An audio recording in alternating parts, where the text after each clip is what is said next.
आज 16 दिसंबर है, विजय दिवस। आज के दिन हमारी सेनाओं ने पाकिस्तान की सेना को हराकर न केवल बांग्लादेश को आज़ाद कराया, बल्कि पाकिस्तानी फौज के 93,000 सैनिकों को आत्मसमर्पण के लिए बाध्य कर दिया था। आज का दिन हमें याद दिलाता है कि हमारी सेनाओं का शौर्य कैसा है। वो शौर्य केवल 1971 के 16 दिसंबर को ही नहीं, हर पल हर क्षण हमारी सेनाएं भारत के बॉर्डर्स को, सीमाओं को सुरक्षित करने के साथ साथ लगातार दिखा रही हैं। अभी 2 दिन पूर्व ही हमने देखा कि किस प्रकार से अत्यंत बहादुरी का प्रदर्शन करते हुए हमारी सेनाओं ने चीन की सेना जो भारत में प्रवेश करने की कोशिश कर रही थी, उनको खदेड़ बाहर किया। हम जानते हैं कि हमारी सेना किसी भी प्रकार की आक्रमण का, किसी भी प्रकार के नापाक इरादों का सामना करने के लिए हमेशा तैयार, हमेशा तत्पर रहती है।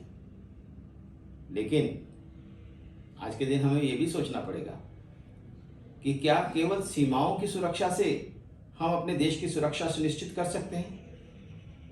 हमें समझना होगा कि आज के युग में तमाम ताकतें, चाहे वो पश्चिमी देशों की ताकतें हों, चाहे वो चीन हो, चाहे वो पाकिस्तान हो या कोई अन्य देश, भारत को प्रगति करते हुए नहीं देख सकते। वे तरह तरह के तरीके अपनाकर हमारे देश को कमजोर करने की कोशिश करते रहते हैं। अंतर्राष्ट्रीय संस्थाएं, अंतर्राष्ट्रीय रेटिंग एजेंसियां, अंतर्राष्ट्रीय विभिन्न प्रकार के संस्थान, हम देखते हैं कि वो किसी न किसी हर बार किसी कोशिश में लगे रहते हैं कि कैसे भारत को कमजोर किया जाए। हम देख रहे हैं कि पिछले लगभग 20 वर्षों से चीन भारत की उद्योगों को तबाह करने में लगा है। अंतर्राष्ट्रीय संधियों का गलत इस्तेमाल करते हुए भारत में अपना साजो सामान डंप करके हमारे उद्योगों को बंद कराने का नापाक कार्य भी वो करते रहे। आज हमारी एपीआई इंडस्ट्री हो, इलेक्ट्रॉनिक इंडस्ट्री हो, टेलीकॉम इंडस्ट्री हो, सोलर इंडस्ट्री हो, टेक्सटाइल इंडस्ट्री हो, टॉय इंडस्ट्री हो, तमाम प्रकार के उद्योग उस चीन के आक्रमण के कारण, जो सीमाओं पर आक्रमण नहीं है, हमारे बाजारों पर आक्रमण है, हमारे उद्योगों पर आक्रमण है, उस आक्रमण के माध्यम से हमारे उद्योगों को नष्ट करने का उन्होंने प्रयास किया है। ऐसे में हमारा क्या कर्तव्य है? हम जो हमारे जवान हमारी सीमाओं को सुरक्षित कर हमें आराम से रहने के लिए सुविधा प्रदान करते हैं, हमें अपने देश के अंदर सीमाओं के भीतर हमारे बीच में बैठे हुए दुश्मनों और विदेशों से हमारे बाजारों पर, हमारे उद्योगों पर आक्रमण करने वाले दुश्मन, उन सबको हराना पड़ेगा। सबसे बड़ी दुश्मन हमारे देश में गरीबी है। गरीबी को दूर करना पड़ेगा और गरीबी का मुख्य कारण बेरोजगारी है। बेरोजगारी को दूर करना पड़ेगा। हमें सुनिश्चित करना पड़ेगा कि हमारी सजगता की कमी, क्या कहीं कोई गलत इस्तेमाल तो नहीं कर पा रहा, कहीं हमारी विदेशों पर जो निर्भरता है, खासतौर पर चीन पर जो एपीआईज के बारे में निर्भरता है, जिसके कारण हमारा दवा उद्योग उस पर आश्रित है, कल्पना कीजिए कि चीन से आने वाले एपीआई यदि बंद हो जाएं तो कहीं हमारे दवा निर्माण की क्षमता तो नहीं समाप्त हो जाएगी। कहीं हम एमॉक्सीसाइक्लिन चीन से आनी बंद हो जाए तो हम एंटीबायोटिक्स ही बना ना पाए, ऐसी स्थिति तो नहीं बनेगी। कहीं विदेशों से आने वाले सेमीकंडक्टर्स बंद हो जाएं तो हमारे तमाम उद्योग उससे प्रभावित हो जाएं, कहीं ऐसा तो नहीं होगा। कहीं इलेक्ट्रॉनिक्स का सामान कहीं आना रुक जाए या वो हमारी परिस्थिति का गलत इस्तेमाल करते हुए उसको बहुत महंगा कर दे। ऐसी तमाम प्रकार की सुरक्षा भी बहुत महत्वपूर्ण है। केवल सीमाओं की सुरक्षा ही नहीं, हमें अपने बाजारों की, अपने उद्योगों की, अपने स्वास्थ्य की, अपने संस्थाओं की, उनकी सुरक्षा भी सुनिश्चित करनी होगी। अभी हाल फिलहाल में हमने देखा कि किस प्रकार से एम्स का जो कंप्यूटर सिस्टम है उसी को हैक कर लिया गया और माना जा रहा है कि इसके पीछे चीन का हाथ है। इससे पहले भी हमारे कंप्यूटर सिस्टम्स पर चीन के बार बार आक्रमण होते रहे हैं, उसे भी हमें समझना होगा। और सबसे महत्वपूर्ण बात यह है कि आज लगभग हम अपने प्रतिरक्षा के सामानों के लिए 70% तक दूसरे देशों पर निर्भर करते हैं। हमें प्रतिरक्षा के क्षेत्र में, डिफेंस के क्षेत्र में, डिफेंस प्रोडक्शन के क्षेत्र में हमें आत्मनिर्भर बनना पड़ेगा। ऐसा नहीं है कि हमने कुछ अभी तक किया नहीं।